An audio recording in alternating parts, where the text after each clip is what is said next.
Hi there, my name is Kendrick, and today I get to interview Lauren. So, Lauren, welcome. Thank you, Kendrick. Good to be here. So, Lauren, can you please tell us your full type? I am an ESFP jumper. My ops type is double feminine, SETE, play, consume, blast, sleep last. All right. And then, do you also know your social type, or that's something that you're not sure about? Yes, I'm a 3. You're a 3. Okay, sweet. Yep. When you got your typing results back, what did you think and how did you feel? I was really surprised. I really thought I was an IJ. I was kind of debating EJ. So I thought I was an INTJ, ENTJ, or I had been considering ISTJ.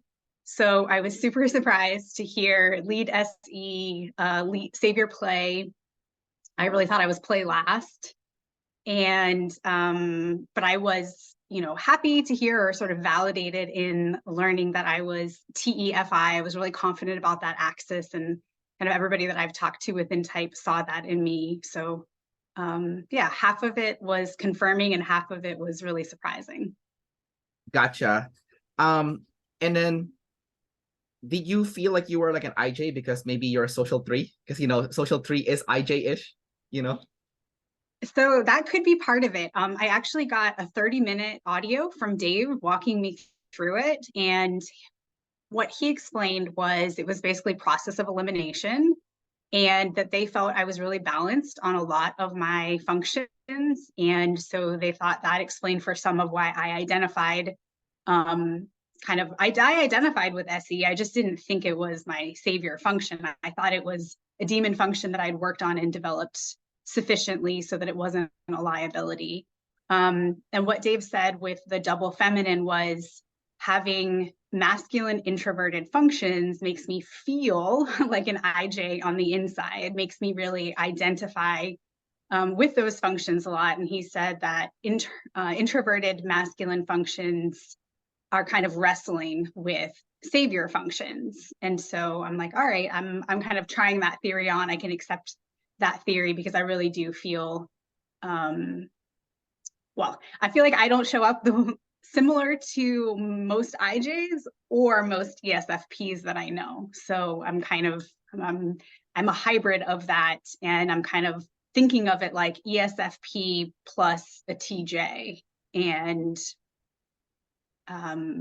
yeah, so it's interesting to hear that introverted masculine experience that I have that I thought was my identity. Dave was like, if we line you up with 100 other people, you do not look like other IJs. And I agree with that. I've always known or seen that I'm more animated, more expressive, kind of more enthusiastic, like a stronger, brighter energy than typical from the IJs that I'm familiar with. Right. Did you also think you were play last because you have demon friends as a result of being 3? Yeah, I thought I was play last because I really, really avoid chaos with the tribe. I'm the last person to want to go to a party, to want to get up and dance, to do anything spontaneous. I really like things structured and predictable and in control. Like control is huge. And so I also have always gotten the feedback, like throughout my whole life, even when I was in elementary school, that I'm super self-aware, that I'm very introspective. I mean, one of my problems is more like analysis paralysis rather than, impulsively just jumping in on things and kind of going and wrestling something up. So yeah, I thought that I was doing a lot better job of processing. I thought that it was instinctual for me to do a lot of processing. And I can give you some more about that when we specifically talk about my sleep. But yeah, I thought that I do not ping a lot back and forth with the tribe. And if I just look at my to-do list on a given week, I have this technique that I use called swallow a frog. And it's the things that I'm procrastinating on or avoiding. I make myself do one of them every day. And the thing that I'm avoiding is always related to getting back to somebody, like responding to a social invitation or doing networking outreach. Like the things that I resist is very much around people. And I don't have people drama. I don't feel like there's not a lot of emotional turmoil in any of my relationships. It's just I really like to be, and maybe this will sort of link into the ESFP more. I really like to be self-structured. I really try not to have obligations. I like white space on my calendar. I like to be free, but I'm very productive in my time and I'm very structured, but I just like that to be internally driven and not externally imposed. I think it's so weird to be like an EP and a 3, you know, they're like contradictory, and then it would be Yeah. to the outside world, you know, but then um you guys exist, you know.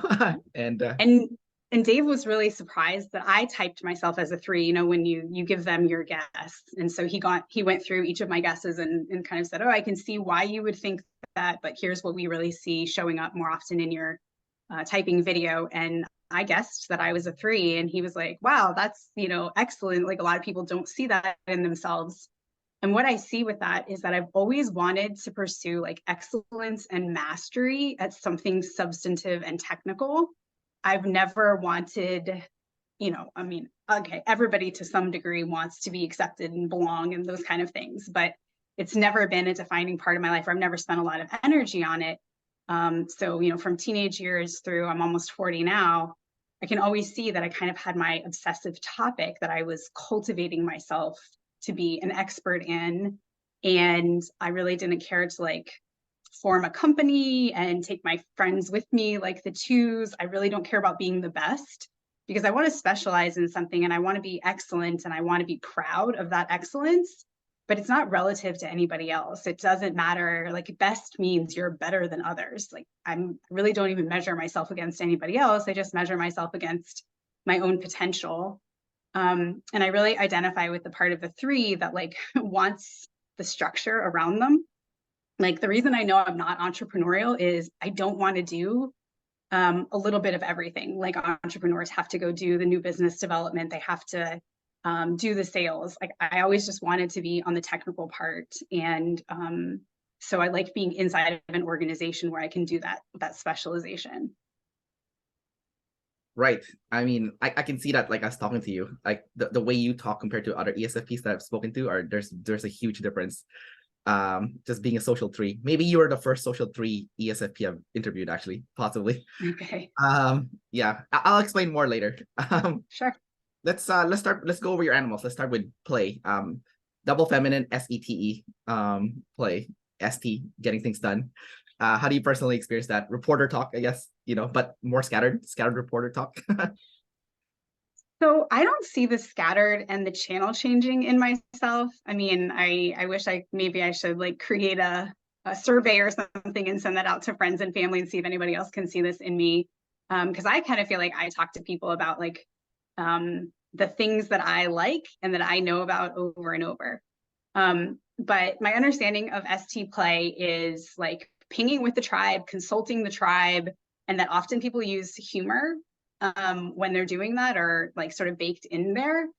So I'll say that I like my job is basically like project manager, program manager, and I cannot help but like coordinate the pieces to get something done. Like even if I'm not the leader on a team, I end up being the person who speaks up and is like, hey, come on guys, like let's do it this way, or what are you doing over there? Let's put that together with this and make sure that things are synchronized.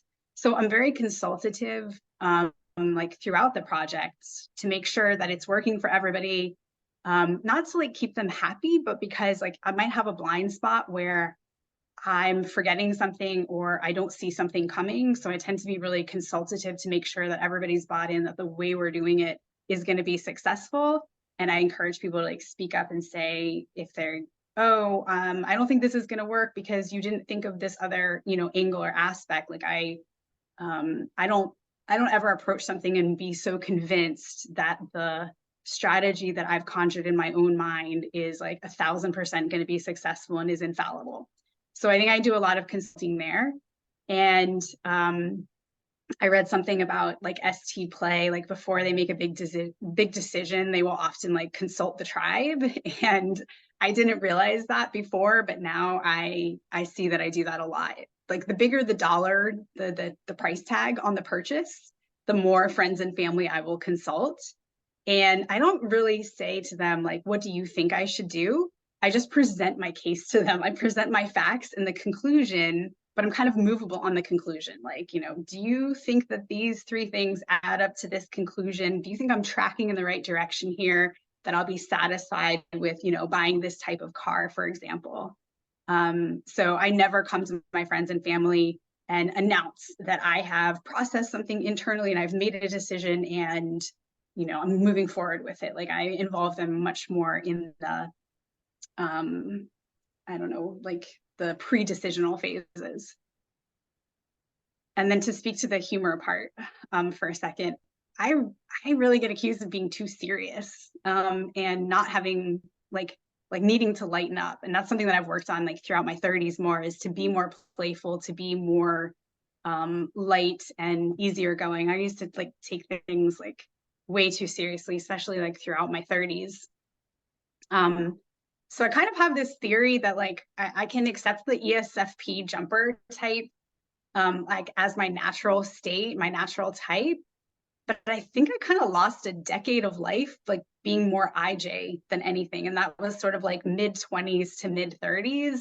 And I kind of had to decondition from that. And I think it was like self-imposed pressure of like establishing myself professionally, being worried about like, am I going to be able to make enough money, pay off my student loans, that kind of stuff.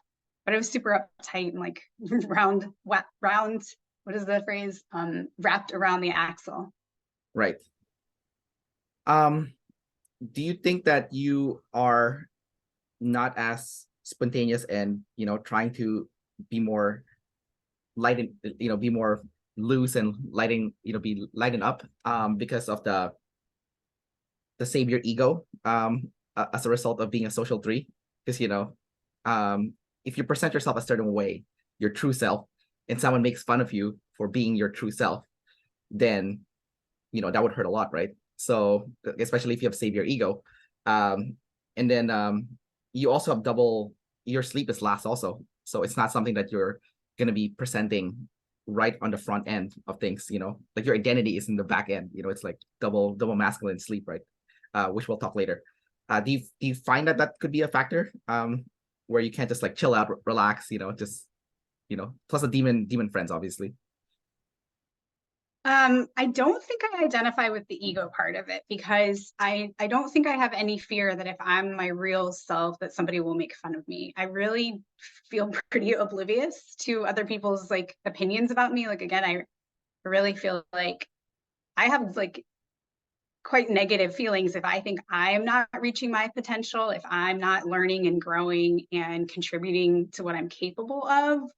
But I can't think of a time I've ever been sensitive about what somebody else would think of me if I did something, said something, whatever. Okay. I think the seriousness was more about like survival and like being afraid that like if I don't pull out all the stops and like be the most competitive professional possible, like I'm gonna be unemployed, live in a cardboard box, and my life is gonna be over. Like really catastrophizing about money and failure. But failure not because like, oh, I'm a bad person if I fail, but like failure as in like my essential needs will not be met and I will be, miserable because I won't have the basics to like live a healthy life. Okay, I see what's happening now. So yeah, you're double deciding. You don't care about like the people stuff as much. It's it's the demon and I at the bottom with like a demon vision of what's gonna happen. Maybe. Yeah, because you have and I. Yeah, sorry, go ahead. Well, and that's so funny, right? Because if that is really demon and I, because I thought it was savior and I, feeling like so convinced that like I could see what was going to happen. I could see these cascading effects of, if I don't get into a good school, if I don't get a great job, if I don't perform at that job and get the next promotion, like I was so really like terrified. And that's also what made me think I was an IJ, is that I feel like the top driving force in my life has been fear, and really like fear of not surviving. And that is so irrational, because I have so much privilege and, live in the United States, have like all the opportunities. I'm so aware of how much I have going for me. And yet it's like there's this script running all the time that used to tell me like one false step and it's all going to fall apart. And like as I've grown and put things in perspective, like I'm like, wow, you know what? I actually am well resourced, and it was built in a very sustainable way. So it's not going to disappear overnight. Like I can feel much more at ease, and I can feel much more. And that's where like the playfulness has come in. And I feel like the more playful I am, just like sort of psychologically at ease, then the more SE, like recreational play, spending time outside, moving in nature, like being active, all of that is a huge part of my life, but it was a very neglected part of my life for those 10 years when I was so wrapped up in fear. I mean, yes, you were wrapped up in fear, but I feel like you also did the right thing because like you're being responsible for your life, like, obviously, um, if you didn't do all that stuff, you wouldn't be established, right? So it's not like it's like a bad thing per se. I do see it as demon NI though, not like the other way around. Because like my girlfriend is an INTJ, NI the top, masculine also, double feminine, so same functions that you, just opposite, same animals, just opposite, obviously. And it's the SE that like freaks her out, right? It's like, oh, I can't find my keys, or can't find my wallet, or like the printer's not working, so it's like, oh, I almost got hit by a car, it's like, so the NI's there, but it's more in the stable state. We're like, okay, this is the bad thing that will happen to me, but it's like in a calm state, because it's still like, because you're an IJ, so it's kind of like normal for you to be fearful like the future, so you're gonna put all the parameters around to make sure that doesn't happen, right, essentially. But for you, it's like, oh my god, this is gonna be the worst thing ever. I'm gonna make sure I do the best I can to prevent this from happening, so you freaked out about the future, the NI, essentially, not the SE. Because if you were an IJ, the SE would be like, if what would freak you out, but it's not like you're not like freaking out the SE right now. You're like, oh, okay. I actually talked to my friends about my big purchasing decision. It's like you just gather the SE, And you have no idea how many times, I mean, literally like broken record for 10 years that I was talking to friends and family about like, what's going to become of me? I want to change my careers, but I can't because I've established myself here, and it's working. It's TE working, right? But FI, I'm craving to do something more fulfilling. And I absolutely like consulted and pinged them ad nauseum. Okay, well, let's go over the parts so we can get to the NF sleep. Let's go with SF Okay. consume then. How do you personally experience that SF consume of yours? It's in a saver state also. So Yeah, so my understanding of SF consume is that people typically, and this is like a super reduced, but typically like really like to consume popular things, have a good read on like what is popular. Often it's like fashion or makeup or things like that. And I don't identify with that at all.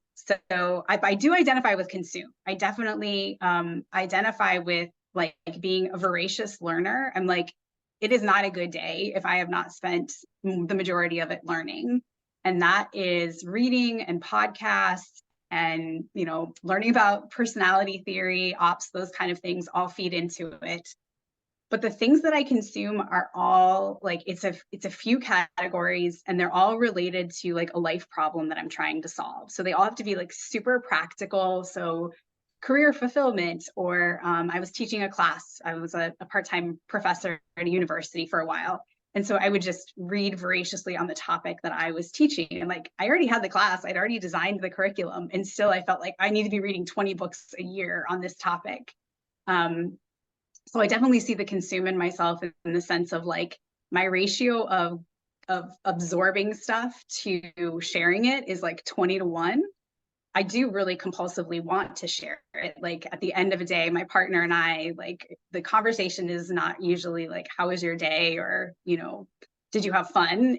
I'll tell him like, here's what I learned today. Here's the most useful nugget of something that I consumed. So it's all stuff that helps me solve problems and is not related to what is popular. It's useful to me, not necessarily like popular overall. And just to like make a comment about how not into like beauty or fashion and stuff I am, like I buy all of my clothes at like an outdoor retailer and wear like Patagonia every single day, and kind of resent having to go to social situations where I have to dress for business or dress for a party or something. Like I really like to be able to kind of be oblivious to anything that isn't like learning, like anything that's like performative, I'm not really into. Right. Well, I mean, the SF consume can have multi different factors, right? So if the fashion stuff is not your thing, maybe it's because your consumer is serving the TE instead, right? More practical I think so. Purposes. Because I also have, I'm also like a jumper EP like you, so I do like to consume more practical stuff. If it's not practical, I might still consume it if I feel like there's like an NF value to it, because like there's different stuff you can consume, obviously. So consume is also external self-awareness. So because you have it as a savior, can you see yourself how you're presented externally to the outside world and how you come across? I mean, I think so. I've never had any surprises. Like Right. sometimes in my work every few years we will do these 360 reviews, and you'll get feedback from people that you supervise or that supervise you. And it's never surprising to me what people say, like, are my strengths and my weaknesses. Yeah, so Okay, that's cool. And what about like gathering life experience? Like, do you love, like, on your leisure time, outside work, do you love like to explore and stuff and try different stuff out? I'm That serves your FI. Sorry, forgot to add that part. yeah. So if that serves my FI, yes.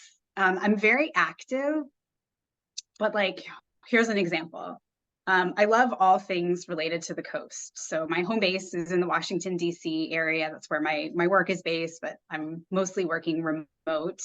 And I spend all of my time that I can playing at the beach and on boats and just doing all kinds of saltwater recreation in North Carolina, which is where my family lives. So a couple of years ago, I started taking surfing lessons. I'm like working on getting better at that. I have a stand-up paddleboard. Like if it fits in the category of like moving my body in nature and the ocean is involved in some way, I have an insatiable like appetite for trying things and like exploring around that. But I would say it's like I kind of like my learning. It's, let's say there's like 5 or 7 categories that I'm always kind of going deeper or like pushing out within those, rather than jumping around to random things that are seemingly unrelated. So like my best friend and we've been friends for 20 years. I think she's an ENFP, an NEFI, and I kind of can't keep track of what her hobbies are. And I don't pay that much attention when she tells me like she's doing something like what she's really into right now, because it's always like rock collecting or growing crocuses or making her own vitamins. And I'm just like, what? Whereas Sounds like an my top my topics, we've known each other for 20 years, right? From 20 to 40. And there's like 3 to 5 things that I've been into, and I'm still into those things. And I might feel like I'm exploring a new angle on them, or, I found a new author, or I'm not doing stand-up paddleboard now, I'm doing surfing, but they're really so similar that to her, it's like, same, like nothing new with you. It's always more of the same. Yeah, that's weird. When people have NI, they like you guys explore a lot, but within that category. So there's tons of exploration happening, but it's narrowed down. So yeah, it's interesting. Yeah, because like ENFPs are like, what the hell? You're like into like so many different topics. Like not none of them are related to each other, right? So Yeah. definitely like a weird NE thing. So I can relate to that because I'm also the same. So yeah. Or like if we talk about travel, like I've known people who want to go to every country in the world, and I do travel a lot for work to plenty of places that I would not pick for a vacation. But I never go back to the same resort for a vacation. Like I Right. don't go to resorts anyway. I want to sort of do it more freeform. But I do like sort of have a structure, like a cadence. Like I live in a place that has hot summers and relatively cold winters. So I structure my vacations that I go to a cool place to go hiking like every August. So Maine, Montana, Alaska, things like that. And every January or February, I want to go to Latin America or the Caribbean and go snorkeling or diving. So it's like, it's just variations on a theme, right? Whether I'm going to Guatemala or I'm going to Honduras. Okay, it's a different trip, but to somebody who is looking from the outside, it's yeah, it's just another example of something really similar in my box. I kind of do that though. So it's maybe that's more FI Okay. Yeah. than NI. But yeah, okay. Yeah, I'm one of those people that collect the countries. So like yeah, I don't know if you know, but like I mean you can see the map obviously behind me. But yeah, Yeah. yeah, been to 97 countries, collecting all of them. That's the goal and end goal. Wow. Uh, Awesome. okay, anyhow, let's talk about your blast next. Your blast is NTNITE. So you have it activated, so you're not gonna be like the typical, ESFP that can't communicate like the logic of something or can't communicate in an organized fashion like a solution to the tribe, because NT is also problem solving and providing solutions. So can you share your ability to concisely put together a solution that the tribe needs and then presented them in a very organized fashion that it's very easy to understand and not hard to follow? So I think the best example of this is that university course that I was telling you that I basically used my consume to become an expert on a topic, pitched it to university. It's not what my professional career is in at all. It was just a side project on sustainability and the food system.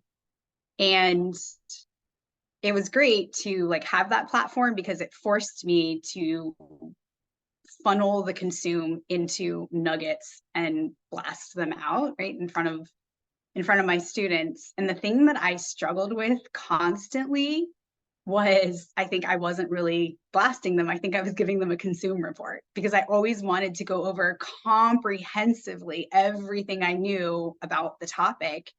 And it really wasn't me as the source. It wasn't me having really digested it. It was me stringing together like very long quotes of all of these sources that I'd gathered.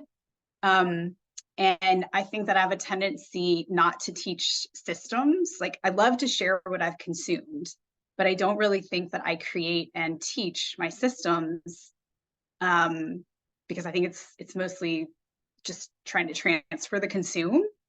And when I do teach, like I do quite a bit of training in my project management role, and then it's very tactics. It's not systems. I was watching one of your explainer videos, and I think it was like Robert Kiyosaki's list of like Rich Dad, Poor Dad, and it was all conceptual and theoretical. Yeah. And when I'm training, I cannot resist wanting to drill down into the how and tell people like, here's yeah, the tactical of how you do it. So I think my NC blast, like you said, it's activated, so it's decent enough. I don't have trouble like speaking up and putting my voice into the conversation, but I do think I struggle with making it concise and making it like systematizing it. Well, you're still info dominant though, so I think you're still doing some of it. Like even right now I'm talking to you, you're pretty well spoken and like you're pretty organized when you're saying stuff. So like I've interviewed so many ESFPs and like a lot of times, no offense to the other guys, they're just saying random stuff, right? Like there's no cohesion in what they're saying, unless they're talking about their FI, obviously. But if they're trying to teach, like tell me something, it's not as clear as what you're kind of like when you're explaining things right now. So you do have a high level of clarity.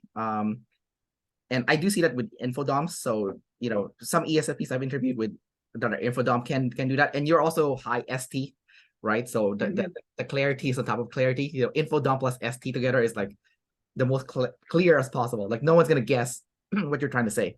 Like it's straightforward, right? So my question then is, what is the resistance for you to create your own original system that you can present to the tribe? If that is something that you, as you mentioned, that you kind of not do consciously, and you will go to the consume report instead.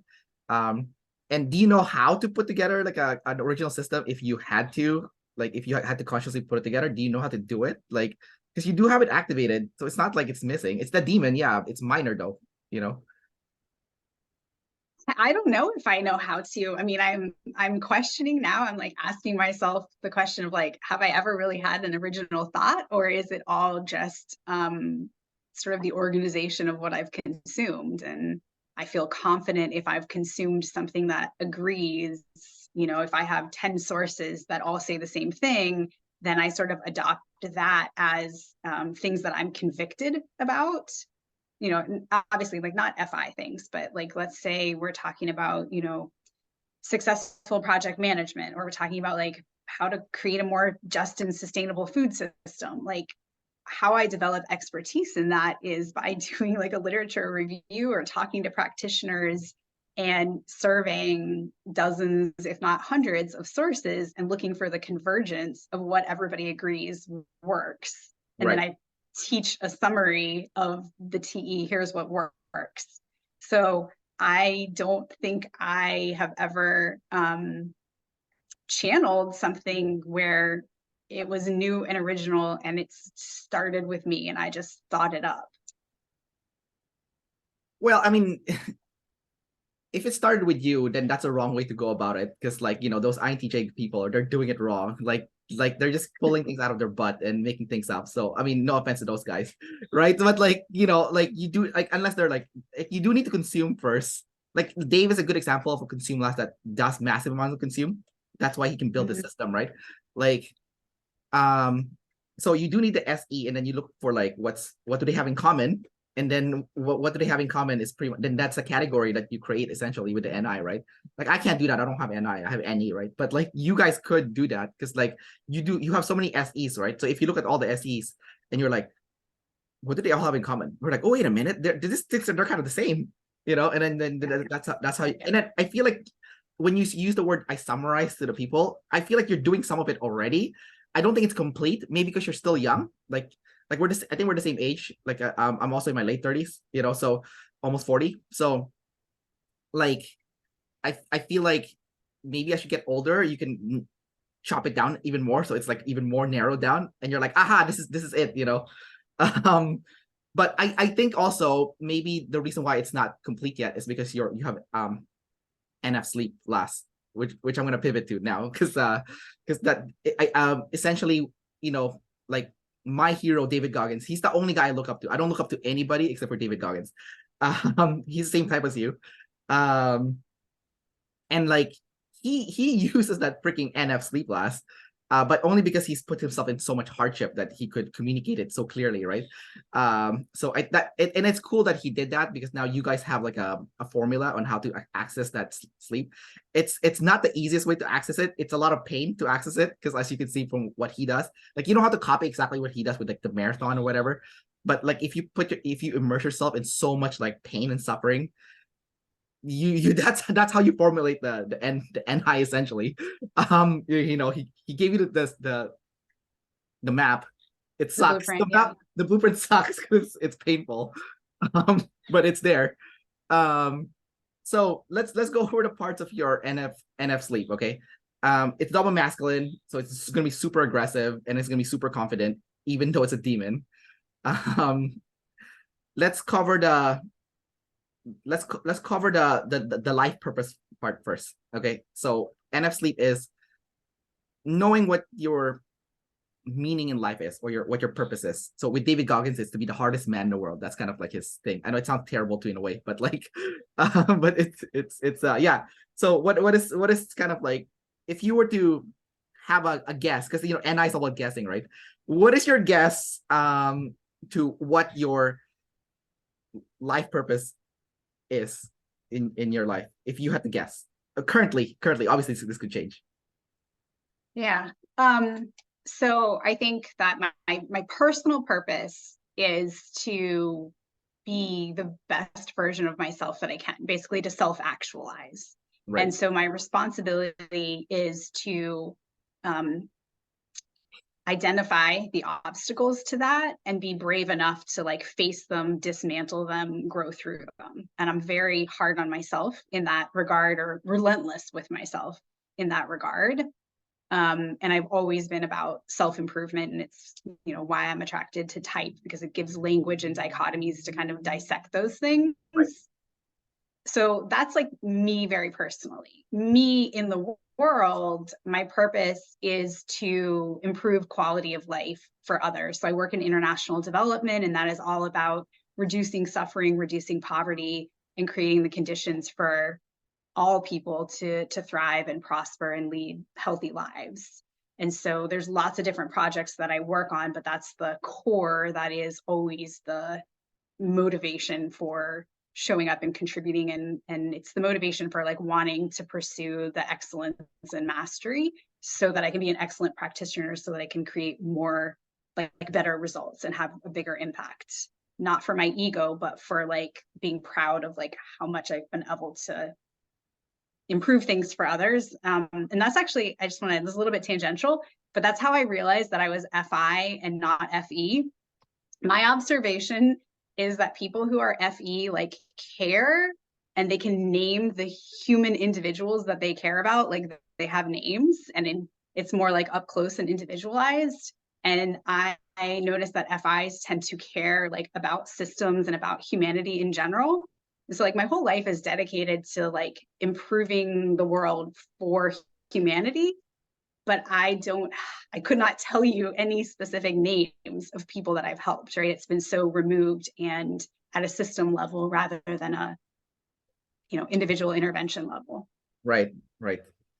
It could also be like FEs with like that are like deciders, Mm-hmm. It's like the most examples that we get of FE are the decider ones, like the ESFJs and ENFJs. So maybe so. What about the NF code? Do you have a code that you adhere to, like a mantra or some sort? I think you probably seen me talk about this before, but like, so I'm not gonna repeat it. Yeah, I did see it. I saw it on one of your explainers, and I actually like took it as personal homework to update mine. I first wrote something a year ago, or sorry, a decade ago, like around 30. It was sort of like the dark night of the soul in my life was 28, 29. It was like taking a dip, and like 30 was awful. And not because I was like turning 30, but it was because when I realized that I hated where I was professionally, lifestyle wise, and I wanted to remodel everything. And yeah, like the fear again of like living in the cardboard box made me stay stuck. But I spent 10 years trying to align my inner world and my outer world without being broke and, sort of sitting on the sidelines, like being unemployed and out of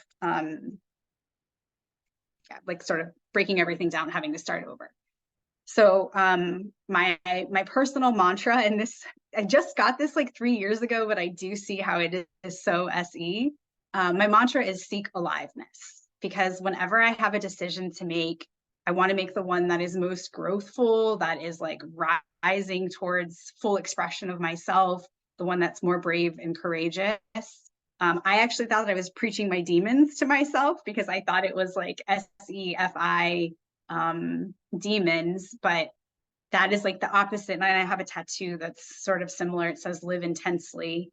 And that's like the constant reminder of myself to rise to that, full expression rather than constrict out of fear. Can you elaborate on the full expression part? Yeah, like full expression as in striving towards my own potential, like expansive as opposed to constricting, because I feel like fear is very constricting. Like if you live a life where you are driven by fear and accommodating your fear, then you close down many paths. You kind of get yourself tight into a ball, and you're afraid to have experiences. You're afraid to take risk, afraid to build relationships, like you just cut yourself off from so many things because you just want to stay safe, right? That's what fear is trying to do, is to protect you and stay safe. And so seeking aliveness is like not being reckless. Like there's an opposite of fear that is like living dangerously. And I'm, I think you can tell from talking to me, like there's no way that I'm reckless. There's no way. I never leaped without looking before. But I have been frozen and paralyzed a lot, like those 10 years I was telling you about. And so the seek aliveness is my reminder to myself to like let the North Star be the thing that is always advancing and growing and at the end of my life, I want to be able to say that I lived fully, not that I stayed safe. I like your code because it's original-ish. I put the word ish because it's partially not original, but partially original. So you put your own spin to it, which is the original part. But the other part is kind of like what the other ESFPs I've interviewed. They said something along those lines, but there's a stolen, I feel like, because like, David Chan always joked that ESFPs steal like, like, quotes and like all this stuff. So I like how you put your own spin to it, which I think is the most important part, because like otherwise it's just like it doesn't have any meaning if you don't have your own spin to it, right? So, like I had at least like maybe 3 ESFPs already tell me like their code is like this too will end. I'm like, come on guys, you guys are just stealing each other's stuff, like, but like but the definition when they said that is like live life to the fullest. So it's kind of like what you're kind of what you also said. But you put your own spin to it, right? So with the personal growth and stuff. Because for those guys, it's just like hedonistic fun. While yours is like there's like a deeper goal as opposed to just hedonism, right? Although you did mention you did miss out on that too in your like in your 20s, so that also sucks. So yeah, you wanted to say something? Well, if I'm being honest, I did get the Seek Aliveness from someone else. It was from a coach, and Okay. it was a challenge that she issued to me So that just really resonated. And I was like, oh gosh, yeah, I need to never forget that. I need to, you know, put that on my bedroom wall and see it every morning when I get up when I get up. I do also live by the Jocko discipline equals freedom. Like, I won't say that's the overriding mantra, but it's definitely one of the sub pillars. And just because you mentioned David Goggins, I didn't know who he was until I got my type back and then went looking for type twins. So I know of him, but I haven't really steeped myself in his story yet. So that's another homework I have now. Oh yeah, like he has 2 books now, right? He released the second one. The first one's better, but they're both good. Yeah, yeah. I'm not gonna spoil it, but I've read so many books, but his book is top 3 best of all time.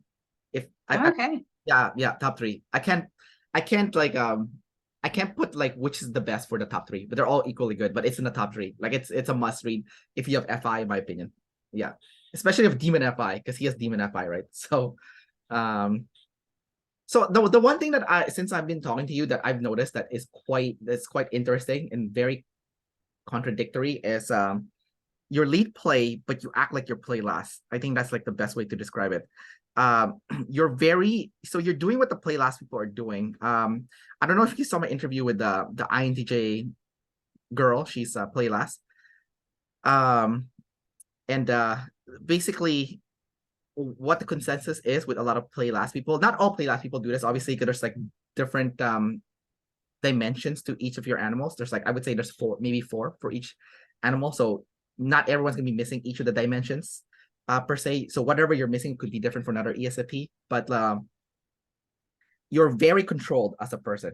You're extremely controlled. Like you're not the person that would just kind of like blurt out anything. Like you methodically think out what you're gonna say next. You're not just gonna say whatever you're actually thinking that you actually want to say. But so you bite your tongue, which is like something that if you had that's something that play last people do is what I'm trying to say. Not something that play first people would do. So I thought that was very interesting that you're doing that. I thought that could be a symptom of being I thought maybe you could be a 1, because that seems to be a 1 thing to do. Ones tend to have a tendency to put on a facade, like a presentation of themselves to the tribe, so they come across a certain way. It could be a manifestation of your savior ego, because you do have that 1 in you also. I don't know if that's the case. You can tell me if that's the case, but that's just my observation since like talking to you now for almost like an hour. So yeah, let's talk about this play and sleep, because I think it's really interesting as well. And obviously like getting diagnosed by David Shan as play first, I had to go re-educate myself. And the things that have made most sense to me are, I think it was Guy Linares in the group. He had a post about thinking that he was play last and then being play first. And he said that he realized he was actually doing play in his head all day long. he wasn't, he wasn't doing it extrovertedly or, out his mouth. And so I'm considering that might actually be what I thought was sleep processing. Like I listen to tons of podcasts and I'm basically like interviewing myself all day, or I think the way that he describes it in that post was like thinking of people, whether they're famous or people in his life, and thinking about what they would say in response to something that he said. And so I think it's quite possible that that is how I'm exercising the play. Because I definitely, you said that I'm controlled and that I wouldn't just blurt something out. I literally rehearse like every conversation. And I like when I have downtime, I'm going for a run, I'm, getting ready in the morning. I am like rehearsing potential possible conversations. Right. Like, oh, what if somebody said that to me? Well, then I would say this. Well, what if they said that? Just like playing this out constantly. Yeah. So I realized that almost, I mean, this isn't really true, I'm gonna like exaggerate, but almost no conversations that I have are ones that I haven't anticipated or kind of run myself through in this rehearsal. And to that end, about sleep, I have had insomnia for a really long time. And I talked to Dave and Shan about this in my typing video. And I did not realize that they have said in many of their videos that a symptom of people with sleep last is usually having sleep issues. Yeah. And that there's a correlation there. And I was like, wow, that is an obvious clue that I had not been picking up on in their teaching. Right. So what I think I realized is all of this tribe pinging that I'm doing, and it's all on the same topic, and it's because that topic is unresolved. And for a long time for me, it was, I think, sort of a war between FI and TE, and like I was not FI aligned in the lifestyle and the career that I was doing, but it was TE working, and I was so ill at ease about that, right? I didn't have peace of mind. And so I think the reason that I couldn't sleep for a really long time is that I was not resolved on those issues. And that's sort of is making me think like, okay, yeah, I think I can see like play inside my head, not sleep resolved, having insomnia, sleep last. I think also if you have double masculine sleep, because I have it the same, I have double masculine sleep like you, is you can't sleep at night because you have to sleep process what happened. And it's kind of crazy because like if it's double masculine, there's a gravitational pull towards it, so you cannot not do it. I also have sleep issues. I don't know if you went to a sleep clinic or not yet, but like I went to a sleep clinic, so I have sleep apnea. I can sleep good now. The thing. So I like and I don't know if you did your DNA test. Like even a DNA test will tell you if you have bad sleep or not. So that would be like the first indicator. Like I did my 23andMe. It said you have bad sleep, right? And then I went to a sleep clinic. Oh yeah, you have sleep apnea. Plus I got type sleep last. So I'm like, okay, everything's aligning, So yeah. So just to say, I didn't have to do a sleep study. It was nothing physical whatsoever, but I did find a sleep specialist and I immersed myself in the literature on sleep. I consumed a lot about sleep. Yeah. And it was totally it was mental habits. Basically, it was this constant chattering. And I don't call it monkey mind because it isn't random distraction, shiny object, but it is constantly going over the stuff that I'm unresolved about, trying to resolve it, and basically being incessant and not being able to turn that off to like fall asleep, to like drift off. It's sort of like a vigilance about trying to resolve the unresolved. Yeah, your sleep is going to be the hardest to resolve. It's NF. Like it's not concrete, right? So like how do you resolve that, right? Like I know like the like Dave, for example, or those that have it like NF sleep as a savior, they can resolve it. I don't know if you've been studying them though, because I honestly for you guys it's kind of tough. I know David Goggins resolved his, which is awesome. So maybe you need to study his literature, I mean, what I am finding is, like I told you, it feels like it was a result of FI being out of alignment with, what my external obligations were and activities were. Right. And so this does not feel like a lesson that an ESFP would have to learn, but over and over, if I SE and TE, like it should be that I should have to do my demons, right? But it feels like I got stuck in my demons for a decade, and that's why I was so miserable and like borderline depressed. Right. And the more that I SE and TE, the better my life becomes. Like if I just take action and if I work the plan, if I stop synthesizing and sort of going over the plan, like getting out of planning mode and into execution mode. Yeah.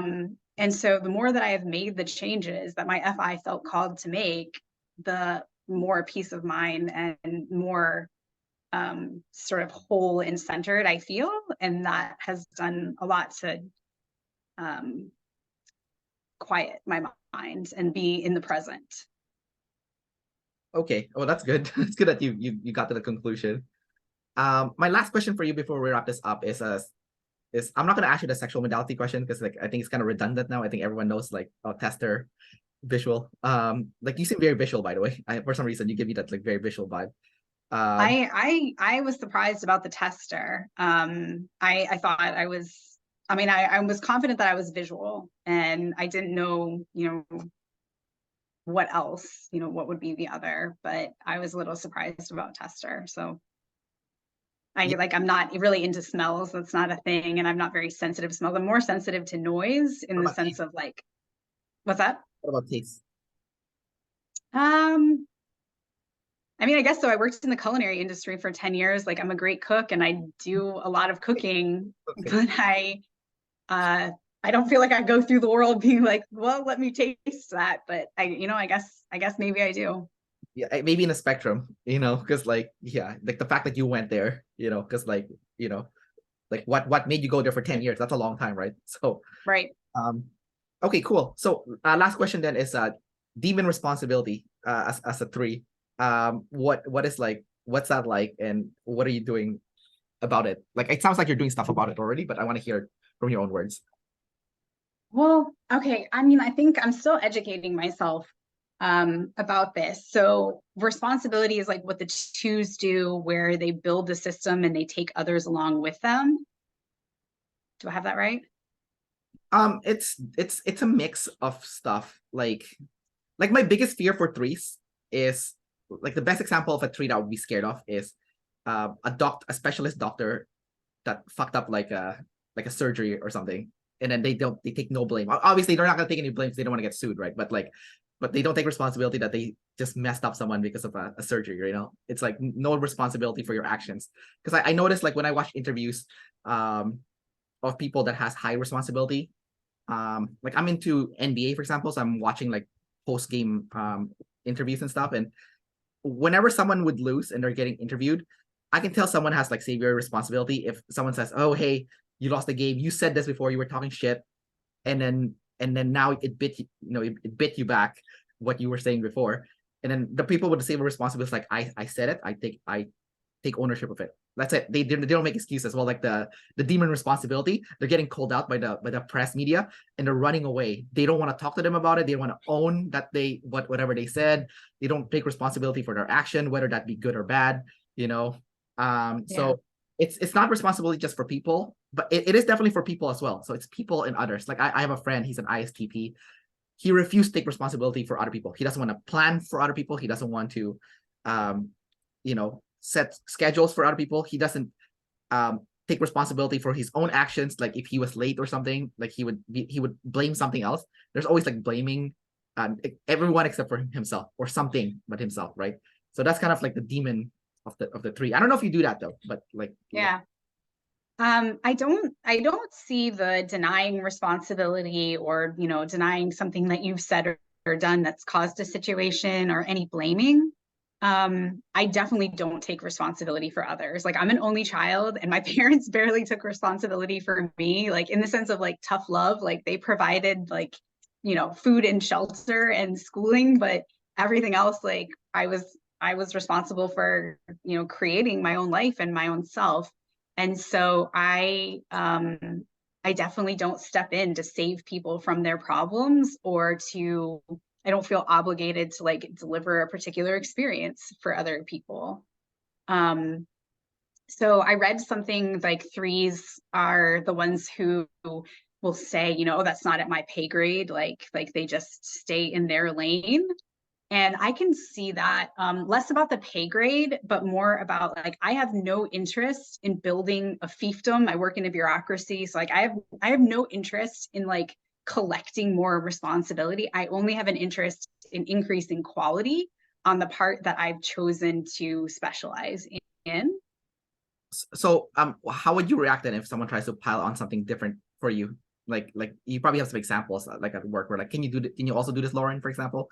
And then do you bring I mean, I think I have got, so I am naturally a no machine.